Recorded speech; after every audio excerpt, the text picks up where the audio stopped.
Greetings, the Solar Strikers is our name. To be smarter and successful is our aim. We're smart, inclusive, kind, and efficient.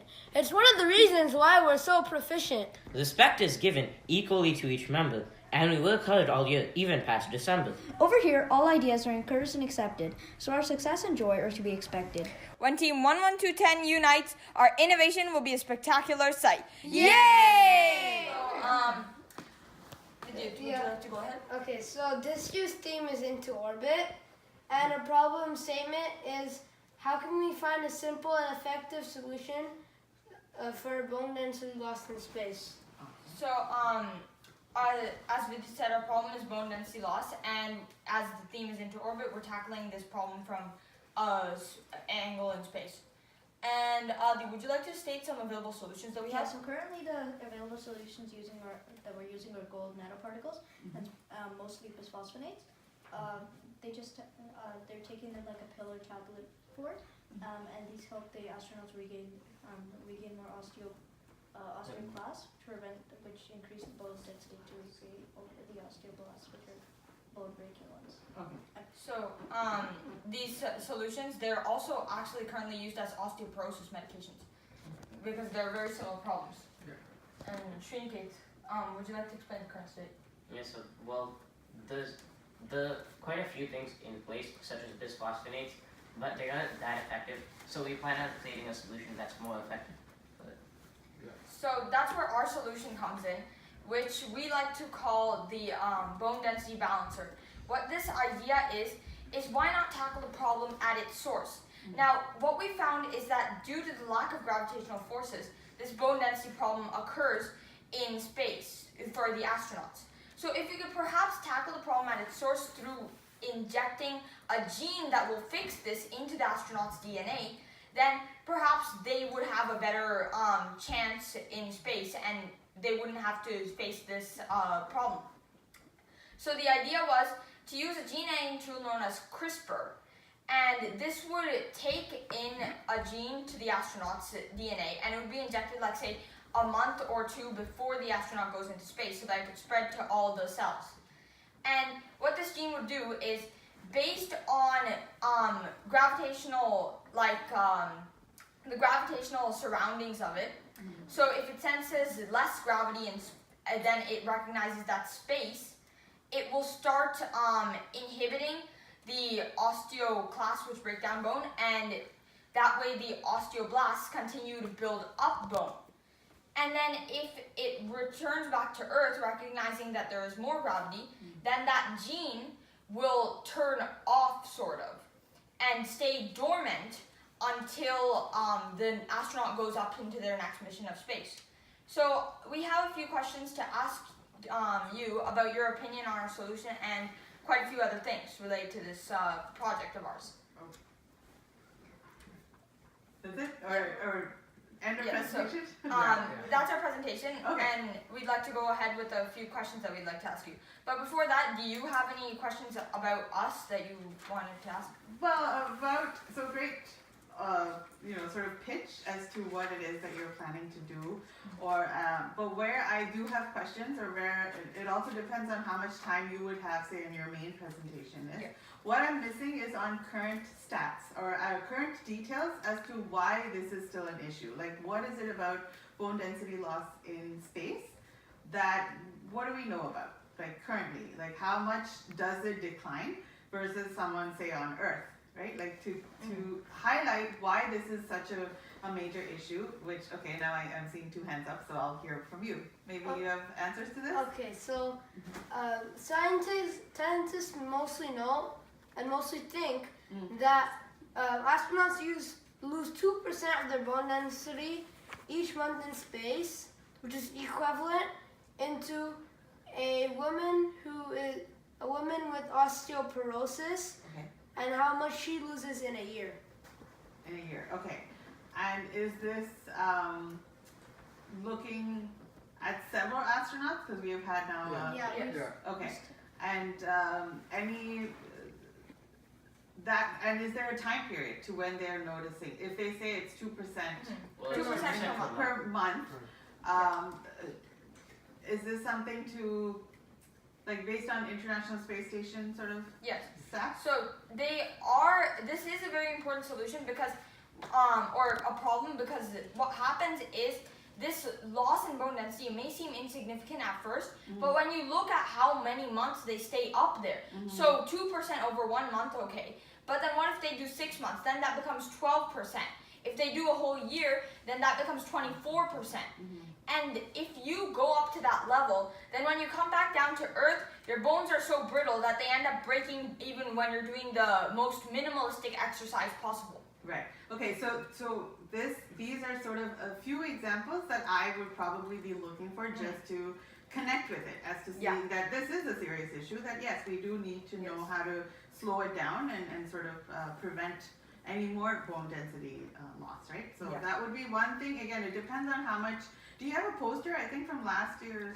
Yeah, we did have a poster for last year, but Yeah. we haven't finished ours for this year. That's so, fine, but maybe this is something, if it's taking time in your presentation, like the oral presentation, have this listed at least on your poster, so that way it will help connect even for whoever's listening in to know why this is an issue.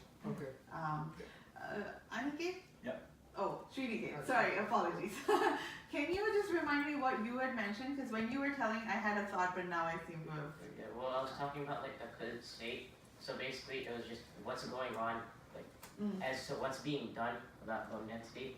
Okay, Like, can as we you, said, they just mainly take medications, okay, things like bisphosphonates, right, which help regain bone density, but it doesn't regain the full bone density. So they're still losing some. okay. Okay. Now, why don't you ask me your questions? Because Alright, I'm so, you want to ask the first one? Go ahead. Alright. So, just ask the first one. Go ahead. So, what are some other health problems that astronauts face in like long, over extended periods of time in space? I think it's also having your blood flow, like making sure your heart could decrease in size. I believe that's the other challenge, because again, with the lack of gravity, your blood still needs to go up to your brain and things like that. And so that process is a bit, your body has to figure out how to survive in a microgravity scenario and still have that function, right? So that's where exercise, while it's helping you prevent bone density loss to an extent, is also helping you sort of help the heart beat at the natural rate that your body needs in order to pump and flow, like help the blood flow. Doesn't it also have an effect on your immune system? It does. I mean, everything, you're in a new environment, so anything that is foreign, your body will need to know how to deal with it, and then how to also not just go into stress, because you're again not on a surface where you have like 9.8 meters per second acting on you, and you're in a new environment where it's sterilized, yes, but anything anything that is different, we have to anticipate for it, and that's where I'm not too sure about what those other foreign objects are. That's where you have to wear a spacesuit, right? Like anything, even with solar radiation and all of that, that is happening at much more intense levels than you would experience on Earth. So when you're in the space station or in that sort of moving through space, those are aspects that you have to ensure at least your body is able to handle. And that brings about the whole challenge of how do you design a spacesuit that will then make you less, I guess, exposed to all of this. So spacesuits will be its own thing. But what was your first question? What are other challenges, or what are other health problems? So yeah, that would be one. Bone density is the biggest, I think. Even things about your eyesight. Yeah. There have been studies, and I don't know all the details, but I am sure like NASA has released reports to an extent. Again, it's not in total open access, but they discuss about eyesight, because that can also, the way your eyes respond to light or respond in a microgravity again is supposed to be quite different. And I'm trying to think if there are studies that they've done with astronauts that they've released publicly, or there's the book by the most recent twin astronaut. Mark and Steve. What's I his think name? it was Scully. Yeah. No, Scully and Mark. One. They're twins. Basically, one stayed on Earth and one went into space because both were training to be astronauts, but the one who stayed on Earth didn't pursue it any further. The twin brother that did go into space, they compared how both of them aged. Did they age or not? And so aging is the other thing, right? It's you tend to slow. It's all like milliseconds in time. So really for us, it's like about the same. But if you were to go on long space travel, eventually that will sort of slow you down in terms of aging. So that is not a health issue as such, but it's just aging. So that is the other one. So, Adi, would you like to ask the next question? Sure. So, For items such I as should write this down medications, too. sorry. No, go ahead. I'm listening. For items such as medications, food, and drink, what conditions must there be? What safety conditions must there be on these objects stored in space for space travel? So let's break that question apart. I heard the food part. What was the first one? So basically, So, like, like if there are any items that we're bringing into space, such as medications, food, and drink, so what do we need to do for these items to safely be stored for space travel? so So how do we get them up there? what protocols and conditions must be to store these items in space? So one of the challenges, again, thinking to the space station, is the lack of gravity. So things, if you were to place it on a table, is not going to stay on that table. The natural urge is to move. So with medication or even food items or water even, how do you ensure you're transporting it in a way that is not going to just go everywhere? You know, if you have medication, they're all small pills typically. Yeah. You don't want it to sort of float and then merge with the background that you can't even see where it went. Right? If you've checked out a few videos that Chris Hadfield has done, he has shown where, have you seen those videos? Yeah. Where he's floating in. Have you seen those videos? Yeah, okay. Where he is floating, where he's showing how he's brushing his teeth, right? But even in that process, he's sort of sucking in water, and as he's sort of moving on, explaining the next thing, that water bottle is floating Yeah, somewhere. I saw a There's a video drop of water that where is he's- floating. So you don't want it to be a challenge where it is going to go and essentially affect any of the instrumentation that is still there, because all of those have to function. So I would say the packaging and the sort of way to help it not float as much is where you have to really think about how to design it in a way that will still serve the purpose, but at the same time not come in the way of it. And how about like the way the foods are prepared to make sure they don't go? Yeah, same reason. So there's another, I think, again, I'm thinking of Chris Hadfield for most of these videos, but he was showing how, if you're thinking of peanut butter sandwich, sandwich is not going to be your regular bread, because what does bread do when you break into it? It crumbles. So you want to have something up on the space station that is still sustaining, that is still enjoyable. Like people take coffee. Like there's an Italian astronaut who took coffee from Italy. Like favorite foods that are not like hospital foods and stuff like that is still tasty, but at the same time will have to be able to last for a while. So, and will not crumble and move around. So bread is one example where instead of bread, they've moved to tortillas. Tortillas will not break apart. Yeah. The other example, I did this with younger kids as an experiment, is say you have bananas, apples, fruits that, for us, we need fruits in some form of sustenance. What happens if you were to just leave that out? We've seen bananas. Like, what happens if you just leave it out on its own? They get brown? They get brown, right? And they oxidize. The same thing with apples. If you leave them out just on their own, they're just going to go bad very quickly. Like, even in 5 minutes, that's going to happen.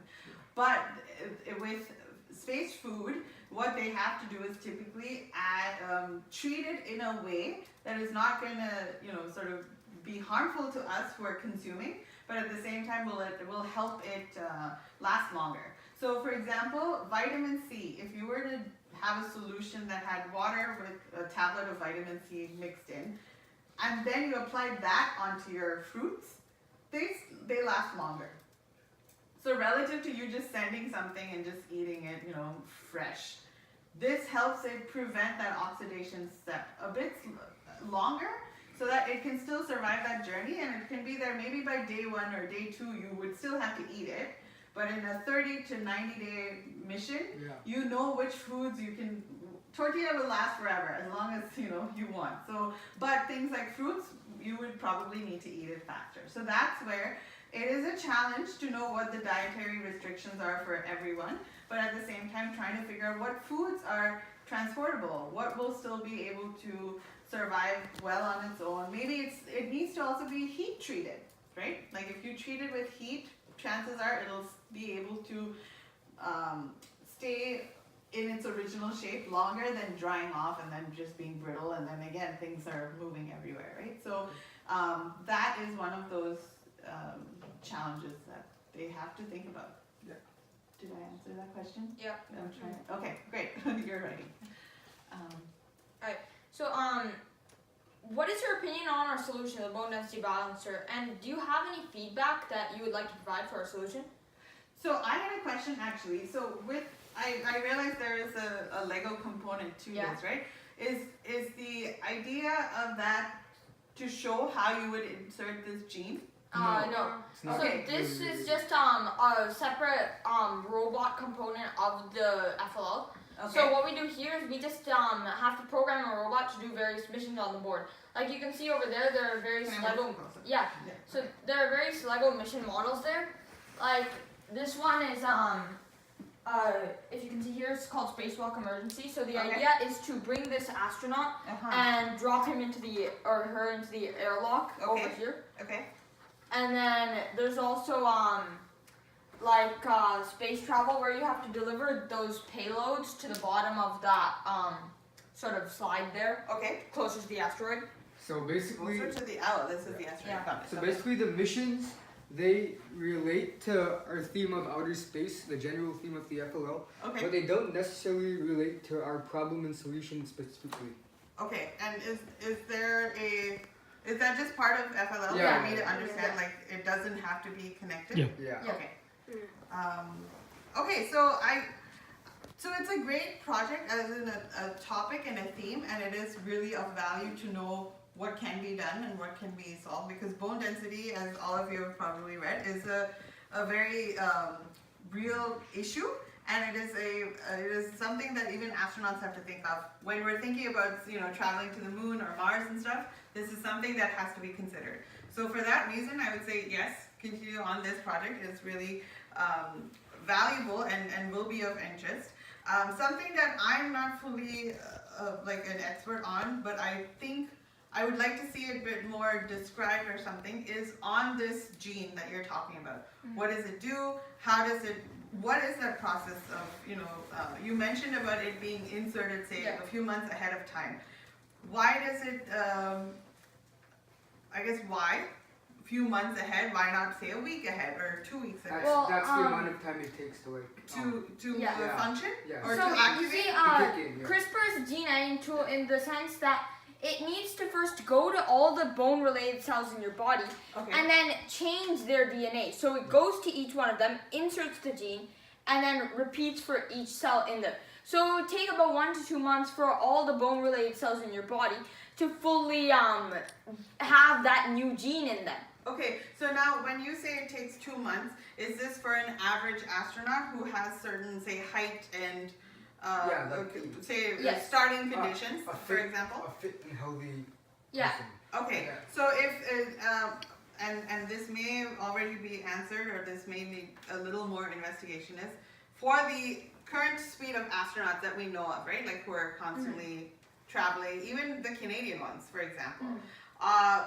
Can you look at their demographics in that? Like, what is their age, how tall they are, and would that matter in this sort of instance where the gene is trying to figure out all of those bone density locations? Well, in a way, yes, that could matter because it depends on really how many cells there are in their entire skeletal system. Right. So because we want to balance the bone density throughout the entire skeleton, then if they were taller, then their bones would have to be longer, and in which case they would also have to be wider to support their body. Okay. So in that case, there would be more cells in that bone. That would Then- need more time yeah. to sort of Yes. be looked So, at. Okay. pretty much the smaller your physique in terms of your skeleton, Right. the quicker it is for this gene to take effect. Okay. So, which is good to know. So, I would say maybe have that sort of, is 2 months an average? Yes. It's a good, good 2 number. months is an average. Okay. Yeah. And the other side to the gene aspect is, so when say an astronaut has come back, if they know that they're not going on any other missions, can that be removed? Yeah. Yes, the an easy way to remove it would be simply to send CRISPR back in, except this time tell it to remove that gene instead of add it. Okay. So you would just have to send CRISPR back in, and it would take another 1 to 2 months, and yeah, the same process. Okay. And in, I think the more I'm thinking on this, the more I will have questions. But So so far for now, this is Yeah. as a project, I'd say yes. So, for although it now. does take 1 to 2 months at first, Mhm. the good thing about this idea is that unlike bisphosphonate pills or other mechanisms out there today, it doesn't have to be taken in multiple doses. You don't have to regularly take it while you're in space. You just take it once before your first mission, Okay. and that's it. You're good for the rest of your lifetime, unless a doctor tells you that you have a problem with it. In which case, we will be monitoring it through bone density X-rays. So we will be taking X-rays to monitor that. Okay, so you had that on your slide as well, right? Yes. So what sort of is that its own instrument that is, say, in the example of a space Yeah. station in one Yes. corner, and does the astronaut have to just keep going and taking periodic readings? Yeah, Or astronauts scans? are trained to use these medical equipment, and they do have X-ray machines and that kind of stuff currently up there on the ISS. So the exact same instruments can be used to take readings of your bone density, and then that information can be sent down to a doctor on Earth or a trained professional on the ISS itself. Okay. And then they can read that information to find out if there's anything wrong. If there is anything wrong, which is a highly unlikely situation, but say if there is, then it is possible to remove or modify the gene. While you're still there, like Yeah. without having to come down. Yeah. Yes. Okay. Cool. Trying to think of any other scenario. But if you have questions in the meantime, ask away, and I'll keep. Alright. Oh, that's- So, do you know if any of the current solutions to bone density loss have any side effects? I don't. But can I mention of another friend of mine who is more on the medical side, is Yeah. aware of the CRISPR-Cas9. And so if you do, while I don't have that info, if you would like to speak to her as well and get that information, Yeah. I'm happy to share her info, and then you can connect and figure out a way that, for sure, because Yeah. the medical side, I'm sure will Absolutely. In fact, we So- were also planning to actually, I think you can also cross-verify with your friend, but at the same time, we are also planning to visit the general physician and then see whether they can actually give some insight. Okay. But they might not be, they might be familiar with the CRISPR-Cas9, Right. but I know she does, because she's like, I'm going to teach it exactly. at the university tomorrow next week. No, that is more important So because she actively very well Oh, yes, is exactly. aware of the subject, at least to sort of okay, that is more important. So definitely yes, because we are actually looking out for more data points so that this solution is not so complex, but at the same time, this solution is viable. So given the fact that CRISPR-Cas9 is already available in the market, right. and that's already been used for various other gene therapy. Yeah. So same thing, we are actually trying to reproduce it in order for our use. Sure. So then ideally, we are not actually reinventing the wheel, but we are actually reusing the same tool, but for a different purpose. Sure. No, that's great, and I'll pass on her Yep. info, and then. And then afterwards, like meaning again, after all of these things are done, probably I would appreciate if you could revisit one more time. For sure, Okay, because we would like to get a kind of a team picture with the team t-shirts and etc. So just want to let you know that. No problem. Let me know. And even if it does work and she's able to come, kind of like what. Oh yeah, I would appreciate. Let me know as well, because I would also just be interested in that, and we can maybe from Oh, the yeah. medical and the space side. Exactly, see that is what it is how, more important. So it is. so Yeah. keep me in the loop of if she is coming or when she is coming, and and by all means, I'll Absolutely, absolutely. Because our competition is right now being scheduled for December the 8th. December the 8th. Okay. Yes, so we still have time, but at the same time, the entire November month, I don't want to hold on everybody, right? But at the same time, sooner the better if we can actually get your time availability and as well the other individuals' availability, we can immediately start working on. That's not a problem. By the time we will be completing our project board, Bristol board, everything, because I'm targeting to complete all those things by this week. And where is your competition happening? It's in Tompkin School, Tompkin High School. Like Tompkin Bloor? Oh yeah. Because earlier we were actually traveling either to London or either to Waterloo, but this time, meaning I decided to come over here. Oh, okay, very nice. Okay, cool. So, ask them any questions, Shah. Yeah, any other? Yeah, so, yeah, Okay, next. so the next question we have is, Yes. do you have any innovations or ideas of your own to solve a similar solution or solve a similar problem? Innovations or ideas related to bone density? No, like, so have you ever had any idea that you wanted to implement or perhaps put in, like that you just thought might be interesting to see what happens in any problem, pretty much just any problem? All the time. I guess related to space for me, from the non-medical aspect is how do we, if we want to send a rover somewhere, or if we want to go and explore an area, how do we decide where to explore? When you look at, like even Earth, for example, if you are living in a city and you wanted to decide how to extend a road, or what would be factors to consider when doing that? You can't just say, okay, this is, Thomas Street, I'm just going to go just into that field that is right now there. I would need to know, what's the elevation? I would need to know, is there other things that would come in my way, such as a river, maybe a river or a creek is flowing through, or there are animals in that area. So knowing what is pre-existing as a data set will always help me decide how to further move that road, for example, right? Better evaluation of the area. Yes, but so to that extent on Earth, we can walk and actually sometimes see, but what happens to an area where it's not accessible, if it is remote? What can we do with the existing, what do we have as existing data? And so that's where a lot of my problems and challenges or solutions comes into looking at satellite data. So what sort of satellite data? Do you have things that'll capture just like Google Earth does, like take pictures of space or of areas? Or do you have things in other, wavelengths of the spectrum that will help you get more of that information out already? If I want to go to the moon, where am I going to land on the moon? Why should I land in that area, right? So it's not just a scientific interest, but it's more of the engineering challenge. You don't want to go in some place where you have a steep curve, or where the slope rather is it's going to change so fast that you don't have as a rover or even a lander, you don't have that amount of space to even land into. You have to consider, okay, what's something that is flat enough and then still able to meet engineering restrictions. So this is again, on the other side of space exploration is where would you go and why would you go? And so how does what you have pre-existing help you decide that? So I guess that's a long answer to your question. Are there any cool projects that you are currently working with related to the space?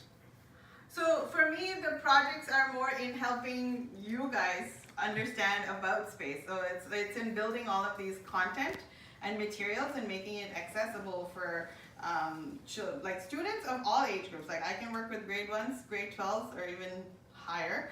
And just to introduce the idea of you have a picture, you have some information, how do you use that to address a question, whatever that question is. So in that sense, I'm using data not just from Earth, but from Moon, Mars, and all the satellite data that's there. So, Okay. All right. So we have a few more questions. Oh, for sure. I'm gonna go back and sit. But cool project. Okay. Alright. Because can I ask, was Yeah. this the sheet that Yep. Lego provides? Yeah. Yes. Okay. And they have an asteroid. I guess that's a hub of some sort, like a. Yeah. That is correct. And then Yeah. that's a planet. And okay, and this is Earth. Yeah. Ah. Cool. And what are these lines the T's, I guess, or are they? Oh, paths? those are just like paths for your robot to follow. So if you have a color sensor, then you can get your robot to line follow those. Okay. So it just helps your robot navigate the area. Oh, cool. Okay. And what's supposed to be in that corner, like as a project? For In that you? corner, Yeah. so what that is there's a lander mission there. So the idea is that you have to get the lander to land safely and intact on that planet circle, Right. the target circle. Oh, the target circle. Okay. And so that crane-like structure. Yeah. You just hit that orange thing and then Yeah. Does So you- something come from? So there's right here. There's like a little orange lever. So you push this and the lander comes out of here. So the idea is you have to get this safely over here Yeah. without immediately dropping it such that it breaks apart. True, or bounces out of that Yeah. circle. Right. So you want to get your robot to kind of just gently grab it and then put it into position. Oh, okay. Interesting. Cool. Maybe afterwards, after we're done this, maybe we could, Yeah. I could see how this Oh works. yeah. Yeah. Cool. Okay. Alright. So we also had another question. How are planets made? Could you enlighten us on that topic? Okay, that is, I will try to give you a Reader's Digest version of it. So basically, you have your sun. The sun has formed, 14 billion years ago in our case. Our sun had formed, and around it was this sort of disk material that had all the very basic elements that we have seen in our periodic table. So hydrogen, helium, all the basic gases and materials are all swirling around the sun. Eventually what happens is those molecules of elements, they may initially just graze past each other and all of that. But in that spinning and angular momentum and all of that, eventually they start to bump into each other. And over time, that bumping will start to create its own little friction, which eventually will grow. And so that soupy material eventually will start to form into planets or protoplanets. And over time, it'll spin into its own blob of materials. And that will slowly start, and in that process, what you start with as a planetary soupy material is still very cold. But in the process of bumping into each other, it's releasing some form of heat. And over the course of, again, time, all of this material swirls to form a sphere. And that sphere eventually is just a lot more molten liquid. Gravity is also acting in all of this, right? The planet's own gravity, sun's gravity acting on all of that. And so that's essentially the starting points of planets. And then that starts to cool on its own. So you then, heavier elements will all go to the center, which will form your core. The lighter elements will kind of float to the top. And over time, that will harden, crystallize, and form your crust. So you would tend to have a crust mantle core for any of the rocky bodies. These are all for rocky bodies. What happens for like Jupiter and bigger, they're just not having that crust as such. It's just a lot more of gas, and that gas is essentially several thousands of kilometers thick. And in most of those gas giant planets, you just have the gases and then a really tiny core. So there's no solid surface. So I was also wondering, how are massive celestial bodies like stars and planets weighed in like kilograms? there is a great video that compares sizes. The sun. So in our solar system, for example, the sun is the heaviest. Yeah. Next is Jupiter. And then you sort of have the other gas giants, followed by the rocky bodies. So it's, I don't know if I know how to quantify that in kilograms. It's Not like kilograms, but how do like weight in general? How do you get this? How do you get their size? In newtons, right? that, yeah, but They that's converted to to pounds. ish, yeah. Kilograms, yeah. That's about, it's based on observations, I guess, and that's where for extrasolar planets, which are planets orbiting other stars, those are some of the ways that they can measure some form of a size, is in looking at how much the brightness of a star dims. Then you can look at the size of it, how big it is, and estimate from that. But that's the sort of starting point to estimate. Yeah. I think I know I didn't answer that fully, but that is maybe I should, yeah. Okay. So, what is your view or opinion on our problem that we've taken? So, bone density loss. My view is it is a very important and critical issue to sort of to tackle. The issue of bone density is common for us on Earth, but when space exploration is very much encouraged and of interest, this bone density issue becomes a bigger challenge to solve, and for that reason, yeah, it is a very good problem to tackle. Alright. And this is just another question based on your own opinion. Do you believe there is a multiverse? Do I believe there's a multiverse? I don't think I know enough of it to make an opinion. Okay. I think of more closer to home.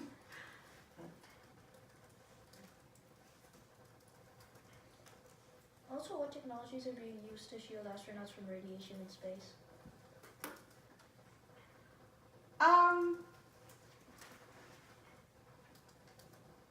I think right now the biggest sort of focus has been on the spacesuit and the sort of tools that you can use to still do the jobs that are needed when you're out in space. So like the EVA suits and stuff? Yeah. That is the biggest, at least in terms of protection, and even the helmet that they wear. That also helps them. They have an oxygen tank that they attach to the back, but that whole system of how do you get the oxygen to essentially get in for you to breathe in, but at the same time make sure that it's your spacesuit is not allowing any sort of radiation to trickle in, is the biggest challenge. So, and at the same time keeping the pressure, because your spacesuit needs to have some pressure to counter your own body pressure and to keep it active. I'm pretty sure it does. The spacesuit and the helmet and all the technologies and devices involved with it, how much does it cost to manufacture? Like, I would ballpark figure easily a few tens of thousands, if not more. Again, because it is a very a niche type of product, that it means that the materials or the materials to make it even are not in like a readily available sort of market, and so it depends on who's making it and all of that. But I would easily estimate a couple thousand, tens of thousands for that entire thing. And even then, like your boots, you have to wear boots, right? Like you can't just float. And your protective gear has to be from head to toe and then just a little bit extra, because you have to make sure that your body is able to handle all of that microgravity and the radiation coming at you and all of that, and still function for your brain to kind of say, okay, no, I need to go and take that wrench and harden a bolt or something. So for all of those systems to work, everything else around has to be also functioning. So again, Sunita Williams is another astronaut from and she's one of the astronauts that will go up on the SpaceX one that next year, I believe. So she's done like several orbits already with the regular space shuttle program, and she's going up next year. She had at least a 48-minute video on YouTube that talks about just exploring, living in the ISS. And for that, she goes into depth of what goes into that spacesuit and And one last question. This is a bit more on the medical side, but do you know why osteoblasts slow down their activity in microgravity while osteoclasts continue to work regularly? I don't. And so I shall point it to my friend who will probably be able to. I'm actually curious to know myself. So. Do you want to talk about the cost, Shavan? Okay, so right now, currently, we're estimating our solution to be around a cost of $10,000 because that is roughly the cost for gene therapy today. So gene therapy is a treatment that's very similar to this, where they treat genetic diseases by fixing the genes in all the cells of the body. Okay. By inserting a new gene. So there's this gene editing tool, again, same one we're using right now, so CRISPR. CRISPR will be given a different piece of DNA that they have to insert and fix the gene that causes the person's genetic ailment. So, for example, hemophilia is a genetic disease, so in which case that causes the patient's blood to bleed out excessively without clotting. So they do gene therapy for those treatments as well. Okay. So that's one of the treatments for that disease. So what they do is they just change the broken copy of the gene and give the correct one to the cell, so that after a few months, say, they should not be having that disease anymore. It'll be clotting as usual. Right. Okay. Oh, cool. So I personally, again, don't have an answer to that, but that is cool. I will ask her to, certainly she would have. So do you think like this would, if NASA or some other space agency were to put this into their program, do you think like it would be viable for them to do so with the cost and everything put into perspective? I don't see why not. I think if anything, it's more on that cost side, and if you are able to show through all of this, and maybe through more research of how, like 10,000 as a value is not that much. I think compared to how much it costs to say launch an astronaut or to send missions and things, that is a reasonable amount of value, I would think. So for that reason, it is something to definitely mention or to promote, because if it can be at that scale, or even a bit sort of more economical without devaluing what it's meant to do, it should still be able to function to what it is supposed to, then yeah, I wouldn't see why not. Now I'm trying to think of like who to ask about these specifics, because yeah, that would be If you can actually find out about that would be really Can you helpful. so with all of these questions that you've asked me, can you send that to me? Yeah. Certain things I will remember, of course, having answered, but then certain things towards the end for sure are ones that I know at least I can put the word out and find out. Yep. So yeah. Any other questions, Shavan? No, I think that's it. That's it? So thank you for your time today. Oh, thank Really you. These appreciate are it. great questions. I hope I was able to sort of provide. Definitely, yes, I think so, definitely, because again, this particular area is also new for the kids, and then though they are actually trying to learn more about the overall space, but at the same time, the problem and the innovation when you try to deal with the space, it's phenomenal, and moreover, it is more challenging than any other type of issue. And like all of you have seen or already know of, the applications are just as viable on Earth than as it is for space exploration, right? So whatever it is being thought of, formulated, it is always something that can also be tested here. Correct, exactly. So it's almost serving double purpose. Exactly. So that's why the reason we were thinking of actually using the CRISPR-Cas9, because that's already being used on in the Earth. Right. So that way we can actually repurpose it, so that rather than actually reinventing the wheel, right? So that's the whole purpose. Yeah. Oh, that's true. Cool. Well, awesome project. Thank you so much. Please don't forget to hit the subscribe button and visit our website, link in the description below.